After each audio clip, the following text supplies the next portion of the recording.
Hello, everyone. Welcome back to another episode of King of Commercial Real Estate. Marjorie Roman here, and we have the amazing King of Commercial Real Estate, Dolf de Roos. Thank you so much for coming today. My pleasure, as always. And today we're going to have a little bit of fun with all the fun stuff that we can provide to our tenants within our properties, and that's called amenities. So first of all, is it important to focus on amenities when you are the owner of a property, a commercial property?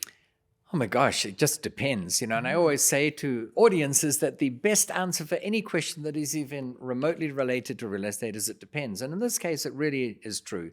Because if you've got a vacant warehouse that you're offering for someone, they're not going to want a jacuzzi there or a playroom for the kid. I mean, they just want to do whatever it is they do. They store old tax records, or I built hangars at an airport once. They store aeroplanes there. They don't need amenities. It just depends.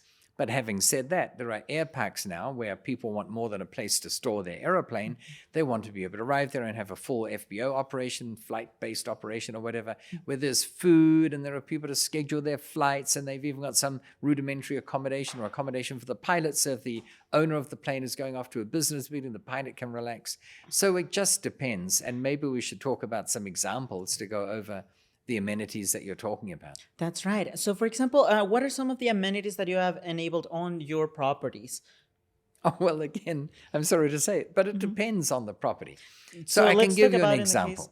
I live in Phoenix, and Phoenix is now the fifth largest city in the United States. Wow. In terms of population. We have the fifth largest number of aircraft movements at our airport, Sky Harbor Airport. But land is still pretty cheap. So we do have a nominal downtown area, but it's very spread out. In fact, seen from the air, even from the ground, I guess, we've got high rises, not many, maybe 20 of them, which is nothing compared with Manhattan or Houston or Dallas or Los Angeles.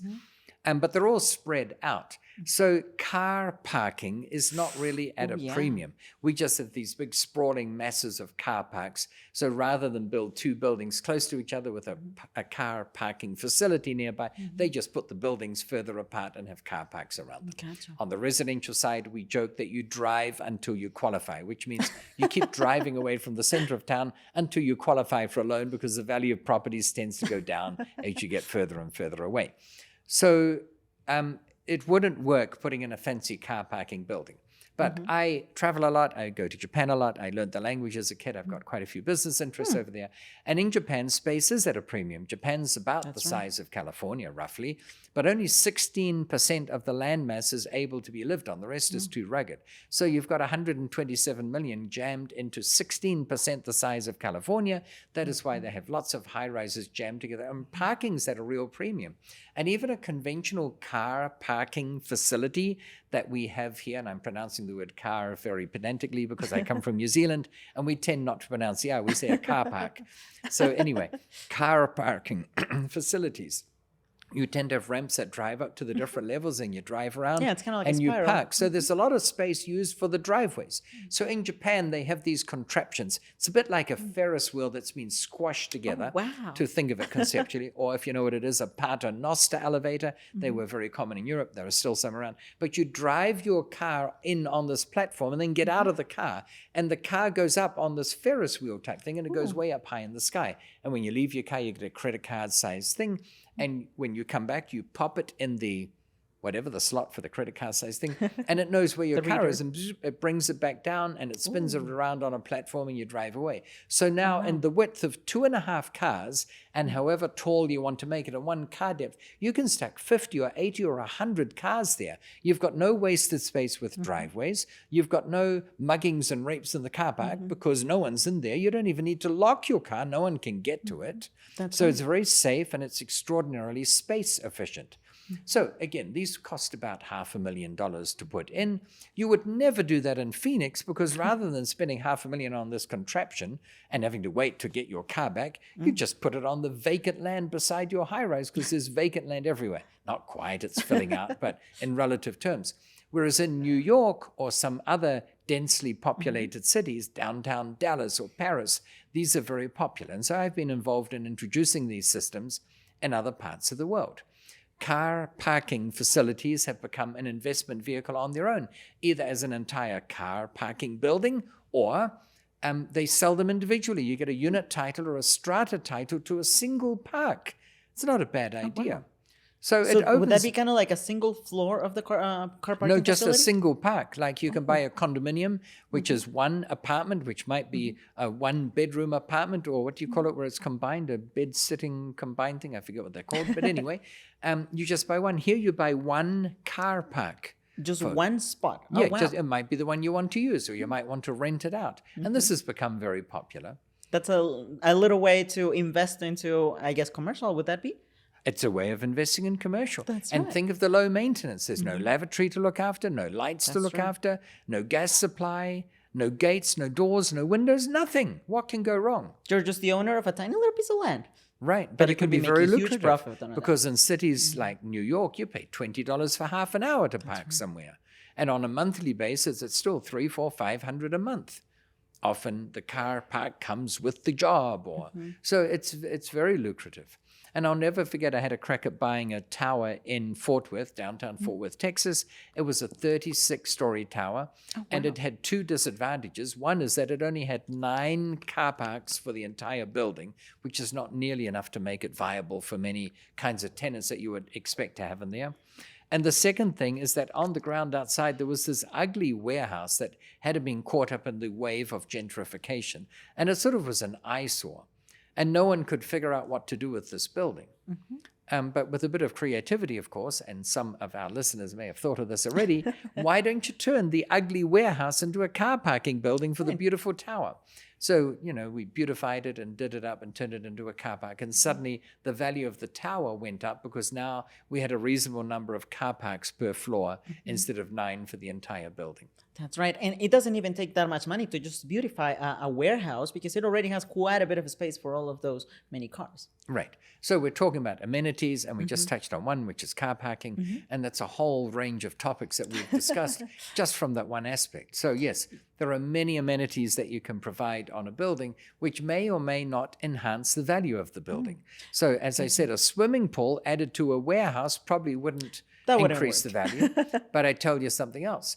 A swimming pool added to some commercial buildings can pay for itself in the form of, are you sitting down? Lower insurance premiums.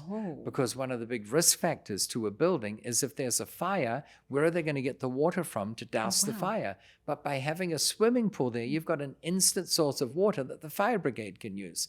So I know of at least one instance where a swimming pool was installed specifically to lower the otherwise outrageously high insurance premiums. Tell us more about that one. Where did they actually locate the pool? In the ground? No, I don't know what you mean. It wasn't suspended Well, I mean, from the there are ceiling. a couple of buildings that I've noticed that they have like a pool on the very top of the building. So that's why I wasn't sure if that can if work. It affects. There is a problem in that water is reasonably dense and it's very heavy. So to have, to have an Olympic-sized swimming pool on top of a large building is a big load on the support beams, the low everything. bearings and everything. But just having one next door in the ground can, actually lower the insurance premium. So that's a very good use of an unexpected attribute to a building. Gotcha. Yeah, because you could easily just purchase the land that is vacant on the side of the building and just build it right there. It wouldn't even take that much of an effort. Right. So while I've never built a car parking structure in Phoenix, because as I said, land is cheap, as everyone probably also knows, Phoenix is also extraordinarily hot. And so when the sun shines on your car, the car acts like a glass house or a greenhouse, and it gets hot. So I have gloves in my car, not to keep my hands warm in the middle of winter. We don't have winter. But I have gloves in the car so that when it's the middle of summer, or any time during the year really, and the sun's been shining on the car, the steering wheel gets so hot that you'd cook your flesh by turning the steering wheel. So I have gloves to prevent my hands from burning when it's the middle of summer. Yeah, because otherwise you would be just driving as if you had hands of bacon, Right. So what's the relevance of that in talking about amenities? Well, the relevance is I have spent money building carports on commercial building car parks. That's right. In other words, I had a car park, bitumen parking area, very hot. It gets up to whatever in Celsius, it's 50, 55 degrees. So it's 125, 130 degrees, way too hot. By building a carport there, it makes the cars a lot cooler and it makes your building more appealing to potential tenants because they know that they themselves and their fellow tenants won't have cars that cook in the sun every day. So on a commercial building, I had 30 car spaces.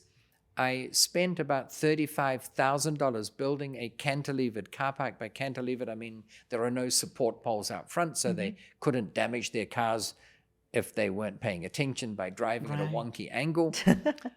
But the rental went up sufficiently much that the $35,000 was repaid in less than 2 years. So that's another amenity we can put in.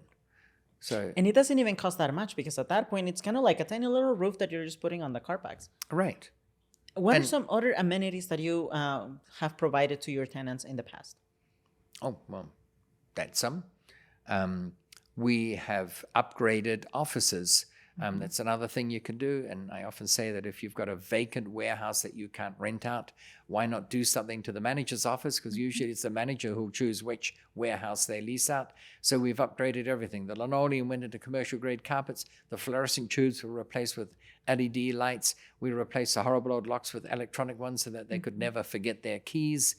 We did all those things, replaced the single glazed windows with double or even triple glazed windows to keep the cold of winter out and the heat of summer out, and all the noise if it's in an industrial area.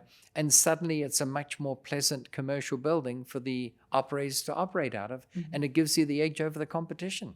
That's right. So then again, it all comes down to analyzing your building and looking at who you are serving so you can truly know which amenities are the ones that you should be including. But you've got to make sure you put the right amenities in, because again, if you put the wrong amenities into a building, you're spending a lot of money and not getting any return. In fact, it would be a liability. Because a swimming pool, we talked about the benefits from an insurance premium point of view, but there's a commensurate disadvantage in terms of a risk to people drowning there. And if, 3 kids drown every week in there, you've got a major legal issue on your hands. So now you have to put up a security fence around it. The better the security fence, the harder it is for the fire brigade to get to the water, et cetera, et cetera. So you've got to really think these things through. That's true. Thank you so much again, as always, Dolf. And thank you to our audience for staying tuned to this episode. So there you have it. Analyze your building, be smart, and look at the amenities that you can truly provide for your tenants. Thank you so much, and we're going to see you in the next episode.